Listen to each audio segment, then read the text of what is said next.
조선의 궁궐에는 한때 누구보다 찬란한 시간이 있었습니다. 한글을 만들고 백성을 생각하고 학문과 제도를 세운 왕, 그 중심에 세종이 있었습니다. 사람들은 보통 위대한 왕이 있으면 그 뒤도 자연이 평안할 것이라고 생각합니다. 하지만 역사는 자주 가장 밝았던 자리 곁에 가장 짙은 그림자를 함께 남깁니다. 세종에게는 여러 아들이 있었습니다. 그중 문종은 아버지의 뜻을 가장 곧게 이은 사람이었습니다. 조용하고 신중했고 정치와 학문을 이해했으며 왕이라는 자리가 무엇을 지켜야 하는지 아는 사람이었습니다. 그는 세종이 오랜 시간 공들여 쌓아 올린 질서를 무너지지 않게 이어갈 수 있는 사람처럼 보였습니다.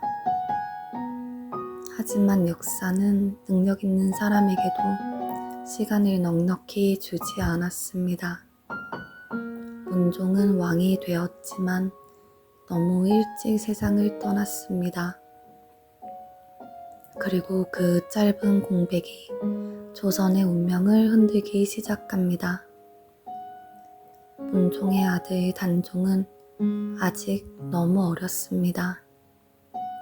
왕관은 머리에 씌어졌지만 그 무게를 감당하기엔 삶도 경험도 세상도 아직 이른 나이였습니다. 왕이란 자리는 앉는다고 해서 바로 지켜지는 자리가 아니었습니다. 그 자리를 지켜줄 사람들, 그 질서를 인정해줄 권력, 그리고 기다려줄 시간이 필요했습니다. 하지만 단종에게는 그 셋이 모두 부족했습니다.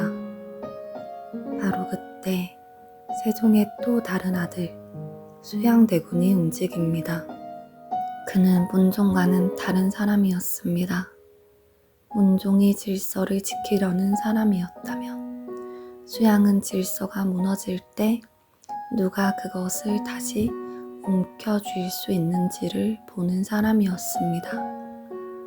그는 세상이 원칙대로만 움직이지 않는다는 것을 알았고 권력은 비어있는 순간 가장 강한 사람이 차지하게 된다는 것을 알고 있었습니다. 여기서 역사는 아주 오래 남는 질문 하나를 남깁니다. 권력은 정당한 사람의 것인가? 아니면 결국 차지한 사람의 것인가? 어린 임금을 중심으로 대신들이 정치를 이끌고 있었지만 수양대군의 눈에는 그 모든 것이 불안정하게 보였을 것입니다. 아마 그는 생각했을지도 모릅니다. 이 나라는 지금 너무 약하고 이대로 두면 더 큰 혼란이 온다고. 그래서 자신이 나서야 한다고. 하지만 역사의 비극은 늘 이렇게 시작됩니다. 대의를 말하지만 그 안에는 욕망이 섞여 있고 질서를 말하지만 그 시작은 피로 물듭니다. 계유정난은 단순한 권력 다툼이 아니었습니다. 그것은 세종이 만들어 놓은 이상적인 질서가 현실의 권력 앞에서 얼마나 위태로운지를 보여준 사건이었습니다. 왕위 계승의 원칙, 신하와 종친의 균형, 학문과 제도로 다듬어진 조선의 틀, 그 모든 것이 결국 한밤의 결단과 군사의 칼 앞에서 흔들렸습니다. 수양은 결국 이겼습니다. 그리고 훗날 세조가 됩니다.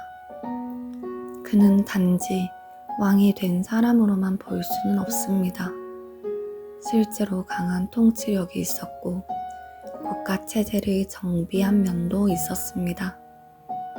그래서 역사는 그를 단순한 악인으로만 남겨두지 않습니다. 하지만 그렇다고 해서 그가 올라선 자리의 피와 슬픔이 사라지는 것도 아닙니다. 단종은 왕이었지만 자기 운명을 스스로 결정할 수 없었던 사람입니다. 그는 무능해서 무너진 것이 아니라 너무 어린 나이에 너무 거대한 싸움의 한가운데에 놓였던 사람입니다. 그리고 그것이 더 비극적입니다. 스스로 잘못해서가 아니라 어른들의 선택과 욕망이 만든 결과 속으로 밀려 들어간 삶이었기 때문입니다. 이 이야기를 더 깊게 보면 단지 세조와 단종의 이야기가 아닙니다. 그보다 앞에 세종의 집안이 안고 있던 균열의 이야기이기도 합니다. 한 아버지 아래에서 자란 아들들이 왜 이렇게 다른 길을 갔는가? 누군가는 지키려 했고, 누군가는 빼앗으려 했고, 누군가는 그 틈에서 사라졌습니다. 위대한 아버지가 있다고 해서 모든 아들이 같은 마음을 품는 것은 아니었습니다. 같은 가르침을 받아도 사람은 각자의 두려움과 욕망으로 다른 선택을 하게 됩니다. 그래서 이 역사는 더 인간적으로 아픕니다. 남의 나라 이야기가 아니라 한 가족 안에서 벌어진 일이기 때문입니다. 형제와 조카, 신뢰와 경계, 명분과 욕망이 한 궁궐 안에 함께 있었고 결국 피할 수 없는 충돌로 이어졌습니다. 세종은 위대한 왕이었습니다. 하지만 그의 위대함조차 후대의 비극까지 막아주지는 못했습니다. 이 점이 역사를 더 깊게 만듭니다. 아무리 훌륭한 시대를 만들어도 그 다음 시대는 다시 사람의 마음 위에서 시작된다는 것. 제도가 좋아도 원칙이 있어도 결국 마지막에 역사를 흔드는 것은 사람 안의 욕망과 두려움이라는 것. 그래서 세종의 아들들 이야기는 단순한 왕실 족보가 아닙니다. 그것은 위대한 유산도 인간의 욕망 앞에서는 흔들릴 수 있다는 이야기이고, 동시에 권력은 나라를 세울 수도 있지만 한 집안을 무너뜨릴 수도 있다는 이야기입니다. 그리고 단종의 존재는 그 모든 이야기의 가장 조용한 상처로 남습니다.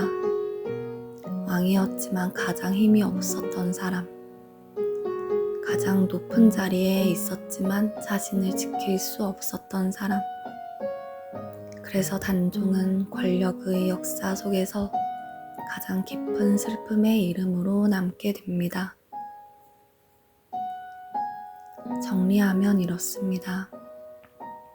세종은 나라를 빛나게 했지만 그의 아들들과 손자의 시대는 권력이 인간을 어떻게 갈라놓는지 보여주었습니다.